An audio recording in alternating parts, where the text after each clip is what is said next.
What's going on? You already know it's your boy Little T. Back in full effect. You already know how I'm. Yeah, man. Hey, man, check it out. Check it out. Check it out. So we got 12 worst NASCAR crashes in history, man. Now I don't watch NASCARs, but I like fast cars. If you feel what I'm saying. I watch Fast and Furious. I watch Need for Speed. You feel me? So I know a little bit of something. Known for its high speed, daring oval races where drivers race side by side at speeds of over 200 miles per hour. 200 miles This an hour racing is style crazy. comes with many dangers, often resulting in huge wrecks. From Randy LaJoie's scary shunt in 1984 Damn. to Ryan Preece's disastrous Daytona in Damn.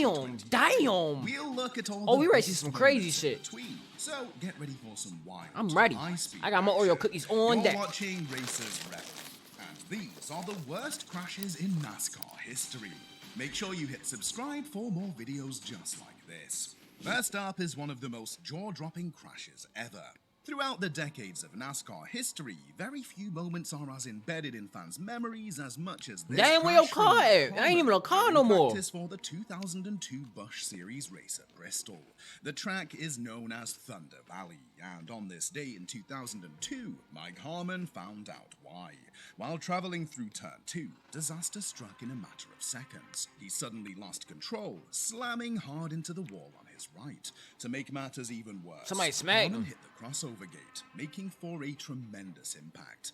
NASCAR said the gate hadn't been secured properly, so as Harmon made contact, his car split down the middle, was torn into two pieces, and instantly burst into flames. It then lifted off the ground and catapulted back onto the track, being hit by another car at top speed. This caused a massive secondary impact for Harmon, spinning his car and leaving spectators expecting the worst. Where's he at? Miraculously, just moments later, Harmon climbed out of his crumpled wreck, which was made easier by the fact that the whole cockpit had been shattered and was completely exposed to the elements. Safety measures in NASCAR were tested on this day, and Harmon luckily came away with very minor injuries. and Shit, went on he to definitely compete in lucky, the race bro. later that weekend. Second up is a more recent crash, but that doesn't mean it wasn't as vicious. The harrowing crash that occurred during the 2020 Daytona 500 involved Ryan Newman on the final lap. Just before he was about to take glory in NASCAR's biggest race of the year, fans watched in shock as his number 6 car was hit by Blaney and Damn. catapulted into the air, causing it to flip in Damn. an insane turn of events.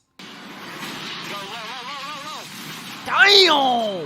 Back over there, wrecking big time on the front stretch. In another scary turn of events, it then landed on its roof in a massive wreck. And I would've spectators shitted on watched in myself. I ain't shock never as gonna Newman's lie, car boy. continued I would've to been slide down crying. the track with sparks flying, and quickly catching on fire once it came to rest. This crash was a massive reminder of the danger that is inherent in all racing, especially in super speedway racing at tracks like the Daytona International Speedway. Amazingly, the ongoing safety innovations in NASCAR meant that Newman survived the massive shunt. Next up is definitely one of the hardest crashes ever witnessed in NASCAR. Michael McDowell's bone-chilling wreck while attempting to qualify for the 2008 I don't see how people race do at it, man. Texas I Motor like to go to Speedway one, though. I ain't is gonna one lie. that fans I will like to go to the, never what's it called, the Indy forget. As 500? he went out for his single lap qualifying attempt, McDowell's number 00 car hit the oil-absorbing material in Damn. turn 1 that was put down for the last car's engine failure. This caused him to suddenly lose control at a speed of 200 miles per hour, causing his car to devastatingly slam into the wall head-on, barrel roll, and flip multiple times down the track, taking insane bumps along the way. The car then came to rest in a crazy, mangled ball of metal. Although the crash was a heart-in-mouth incident, McDowell managed to climb from the car uninjured. Next up is probably the most chilling I don't think crash it's called that ever good. occurred in NASCAR, this time in the NASCAR Truck Series. During the 2000 Daytona Truck Series race, Jeff Bodine's world was literally turned upside down. His truck was hit by another driver. Trucks? I ain't even causing really an drive race insane trucks. wreck. They got race trucks? Unbelievably, it was thrown up and into the fencing at over 170 miles per hour. Airborne and barrel rolling multiple times, the breathtaking spectacle continued as it was ripped apart by the fencing as it flew down the track. What's going on there? Whoa! Oh, look out! We got trouble. This is gonna hurt. This is gonna hurt. Damn! being hit again by multiple cars in what Is he looked more good? like an airplane crash than a car accident. As his truck was ripped to shreds, debris was scattered onto both the track and the fans in the grandstand, who got far closer Where's to he the at? action Fuck the than they debris. liked. Incredibly, Bodine survived the crazy wreck with only a few broken bones.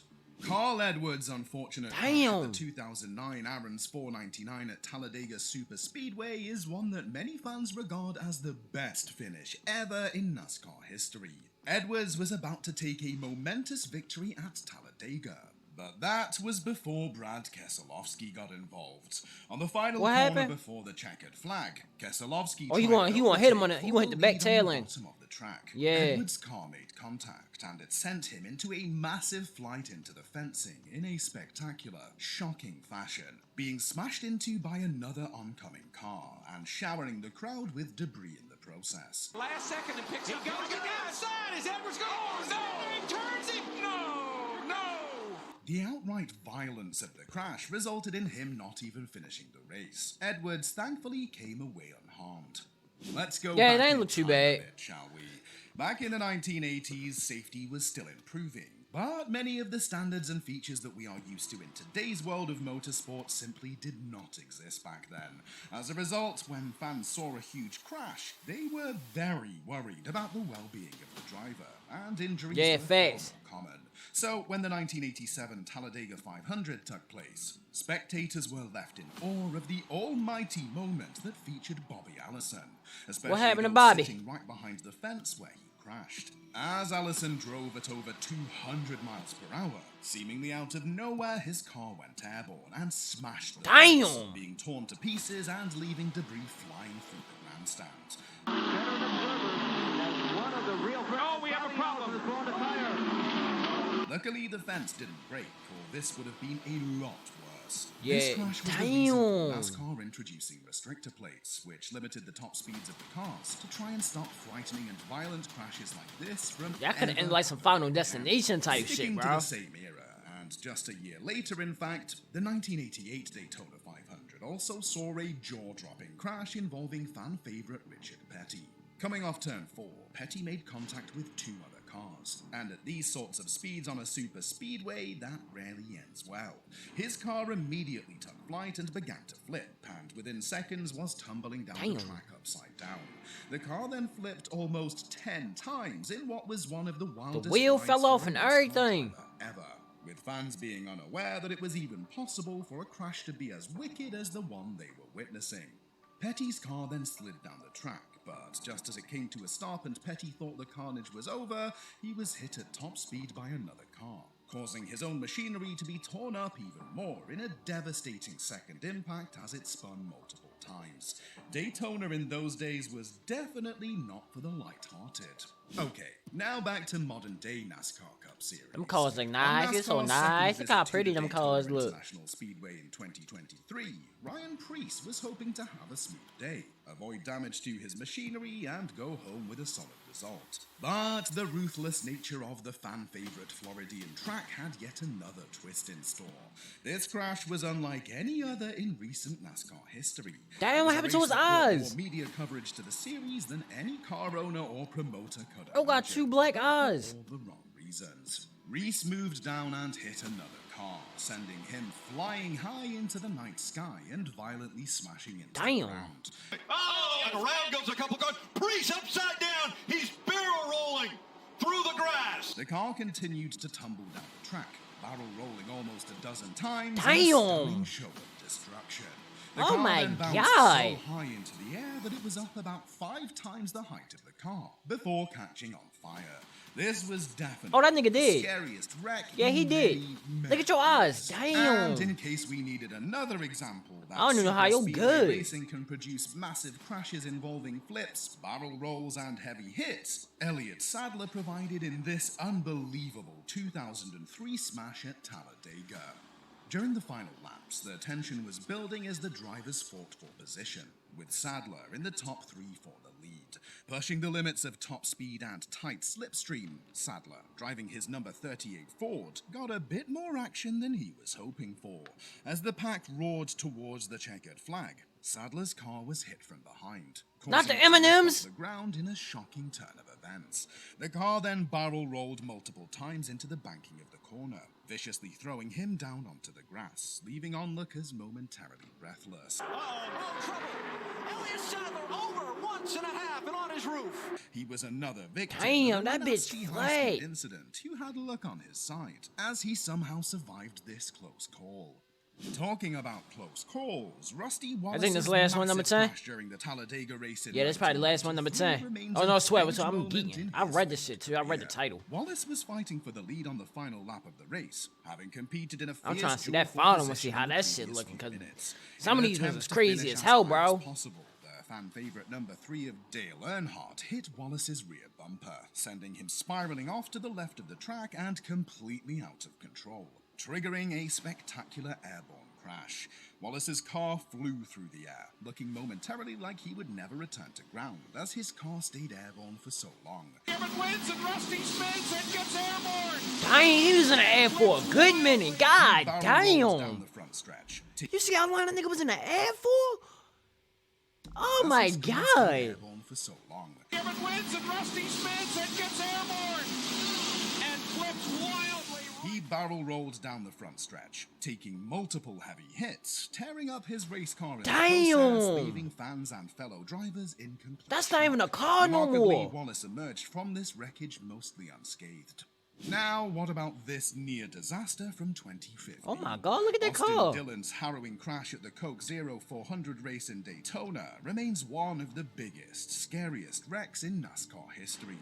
While driving the iconic number 3 car, Dillon was fighting for the win on the final lap, but disaster struck. What happened? Contact with another car sent him straight into the catch fence. Damn! Close to 200 miles per hour, causing a Daytona They finish lost him for into the gate. ages. The impact was seismic, with Dillon's car being ripped apart by the safety fencing, which was left completely torn open due to the violence of the crash. Debris from his car and others flew straight into the grandstands, injuring a total of 21 unlucky fans. Somehow, Dillon emerged from his car, which That at this shit is stage only crazy. consisted of his roll cage and a few panels, with only minor injuries to his tailbone and arm. Drivers I wonder and can they fans sue the, ultimately got lucky, as the nobody fans? was killed in this outrageously dangerous wreck. In case you haven't noticed, Daytona Damn. sure has provided us with plenty of talking points over the years, and in 1984, NASCAR's popularity was soaring, and it was every driver's dream to compete in the biggest race of the year, the Daytona 500. So when they held 2 qualifying races before the 500 to determine who would get in and who would go home, drivers were giving it their all. But one driver who may have pushed it that bit too far was 2-time NASCAR Busch Series champion Randy LaJoie. LaJoie suffered an What he done did? absolutely horrific crash driving his number 7 car at the famous Banked Oval. While coming off a corner into the draft of another car, LaJoie lost control and headed down to his left shit. at full speed, with zero chance of getting his Oh, he car back airborne. on the Damn, straight and narrow. damn. And he could hardly have picked a worse corner to lose control on, because in front of him was a low concrete wall with barely any crash protection. Bracing for an impending disaster, LaJoie's car went airborne, sideways, and was fired into the wall as if it was shot from a cannon, instantly breaking up on impact in a devastating blow. The destroyed wreck came to rest, billowing smoke in the process and leaving fans in awe of the remnants that lay before them. So there we have it, the 10 Oh worst man, NASCAR that shit right crashes there of was all crazy. time. That's the crazy one I As we seen. saw, But big hey wreck- man, that's gonna do it for the craziest crashes in NASCAR history, boys. I don't see how y'all do it, man.